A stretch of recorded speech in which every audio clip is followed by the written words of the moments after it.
చింతూరు మండలంలో గత 2 నెలల నుంచి వరదలు వేధిస్తూనే ఉన్నాయి. ఈ ఏడాది కాలంలో ఇది 5వసారి వరద రావడం. ఈ వరదల నేపథ్యంలో చింతూరు ఐటీడీఏ పరిధిలోని 4 మండలాల్లో ఏజెన్సీ వాసులు అష్టకష్టాలు పడుతూనే ఉన్నారు. అయినా ఇప్పటికీ కూడా వరదలు అలాగే ఉన్నాయి. ప్రస్తుతం మనం అల్లూరి సీతారామరాజు జిల్లా చింతూరు మండలం ముకునూరు గ్రామ పంచాయతీ పరిధిలోని చూటూరు గ్రామంలో ఉన్నాం. ఈ చూటూరు గ్రామంలో సుమారు 100 ఎకరాలకు పైగా వరి నాట్లు వేస్తే అవి మొత్తం నీట మునిగాయని గ్రామస్తులు వాపోతున్నారు. ఈ నేపథ్యంలో వారి బాధలను వారినే అడిగి తెలుసుకునే ప్రయత్నం చేద్దాం.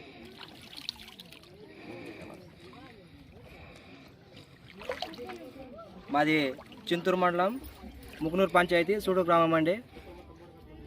మాకు ప్రతి సంవత్సరం ఈ గోదావరి వస్తుంది, మునుగుతుంది, పోతుంది. అలాగే మేము కూడా ఎప్పుడైనా మేము అనుకునేది సెప్టెంబర్లోనే వస్తుంది, ఫస్ట్ వీక్లోనే వస్తుంది. కానీ దాదాపు మేము పుట్టి పెరిగామంటే ఈ ఆగస్టు ఫస్ట్ మంత్లో, అక్టోబర్ ఫస్ట్ నెలలో ఏ రోజు కూడా గోదావరి ఇప్పుడు దాకా రాలేదు. కానీ మేము వేసిన పంట మొత్తం నాశనం అయిపోయింది. కనీసం మాకు ప్రభుత్వం అనేది విత్తనాలు కూడా ఇవ్వట్లేదు. ముంపులో ఉన్నారనేసి విత్తనాలు, ఫెర్టిలైజర్స్ కూడా ఇవ్వని పరిస్థితి ఉంది. అలాగే మేము కష్టపడి ఎక్కడో తీసుకొచ్చి మేము వేసుకుంటే ఇప్పుడు వచ్చేసి ముంచేసింది. కనీసం మా సచివాలయంలో వచ్చేసి 1 లోడ్ వచ్చింది యూరియా బస్తా. కానీ కూటమి ప్రభుత్వం అంటుంది ప్రతి ఒక్కరికి యూరియా ఇచ్చామని చెప్తుంది. కానీ ఏ రైతుకి సక్రమంగా ఇచ్చింది దాఖలు అయితే లేవు. అలాగే మాకు పోలవరం ప్యాకేజీ, మేము పోలవరం ప్యాకేజీలో ఉన్నాము. ప్రతి సంవత్సరం మీకు పోలవరం ప్యాకేజీ ఇచ్చేస్తాము, వెళ్ళిపోతురు, ప్లేసులు చూపెడుతుంది. కానీ ఇప్పటి వరకు మాకు ప్లేస్ చూపించిందే లేదు. ఇదిగో ఈ నెలలో పంపిస్తామంటున్నారు. కానీ ఇప్పుడు దాకా R&R ప్యాకేజ్ ఇచ్చింది దాఖలు అయితే లేవు. మాకు తక్షణమే R&R ప్యాకేజ్ ఇచ్చి సరైన వసతి సౌకర్యాలు కల్పించిన ప్లేస్కి మమ్మల్ని మా గ్రామస్తులను తరలిస్తే మేము కూడా సంతోషిస్తామని, ఈ బాధలు భరించలేక అక్కడనే సుఖ సంతోషంతో పిల్లలతో అందరం కలిసిమెలిసి ఉంటామని అనుకుంటున్నామా. అలాగే ఇప్పుడు దాదాపు 5 సార్లు గోదావరి వచ్చింది. కానీ ఇప్పటి వరకు కనీసం ప్రభుత్వం స్పందించి కూడా ఏ రోజు కూడా నిత్యావసర సరుకులు అనేది ఇప్పటి వరకు ఎవరికి ఇవ్వలేదు. మా గ్రామంలో అయితే ప్రతి సంవత్సరం గోదావరి వస్తే కానీ నిత్యావసర సరుకులు ఇచ్చేది. అలాంటిది ముంపు లేని గ్రామాలకు నిత్యావసర సరుకులు ఇచ్చారు, కానీ ముంపులు ఉన్న గ్రామాలకు మాత్రము ఇవ్వలేదు. ఇది దారుణమని మేము ఖండిస్తున్నాము. ఇలాంటి ప్రభుత్వం పట్టించుకొని కనీసం ఆదివాసులు ఇక్కడ ఉన్నారు, పక్కనే ఐటీడీఏ ఉంది, కనీసం ఆదివాసులకి ఏదైనా న్యాయం చేద్దామని లేదు.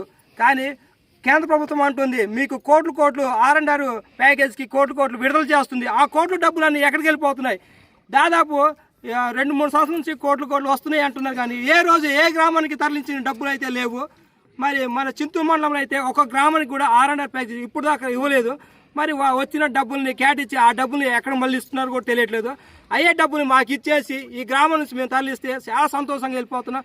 అప్పుడేమో వద్దన్నాము, కానీ ఇప్పుడు మాకు ఈ బాధలు భరించలేక కట్టండి మేమే వెళ్ళిపోతామని కూడా చెప్తున్నాం. కానీ ఏ ప్రభుత్వం కానీ పట్టించుకునే పరిస్థితి ఉంది. కాబట్టి ఇలాంటి తొందరగా కూటమి ప్రభుత్వం అధికారంలో ఉంది కాబట్టి R&R తక్షణమే ఇప్పించి మా గ్రామాన్ని తొలగిస్తారని కోరుతున్నాం. నా పేరు మిడియం రమణమ్మ. మాది చూటూరు గ్రామము, ముకునూరు గ్రామ పంచాయతీ, చింతూరు మండలము. ఇవాళ మా చూటూరు గ్రామస్తులందరూ కలిసి మేము ఈ వరద నీటిలో మునిగి ఎందుకున్నామంటే మా బాధ ఎవరికి చెప్పుకోవాలో అర్థం కాక ఈరోజు మా పంటలు 2 సార్లు పెట్టాము, 2 సార్లు నష్టపోతున్నాము. గ్రామస్తులందరూ, రైతులందరూ మరోమని ఏడుస్తున్నారు. ఆ పంట నష్టానికి పరిహారం ఇస్తే బాగుంటుంది అనేది మా ఒక గ్రామస్తుల కోరిక. అలాగే మాకు ప్రతి సంవత్సరం గోదావరి వచ్చి ఇల్లులు మునుగుతున్నాయి, పంటలు మునుగుతున్నాయి. కాబట్టి మాకు R&R ప్యాకేజీ తొందరగా మాకు ఇస్తే మేము R&R ప్యాకేజీ ఇచ్చి మాకు అక్కడ కాలనీలు ఇస్తే మాకు బాగుంటుందని, మాకు అన్ని సౌకర్యాలు అక్కడ కల్పిస్తే మేము అక్కడ సంతోషంగా వెళ్ళి అక్కడ నివసిస్తామని కోరుతున్నాము.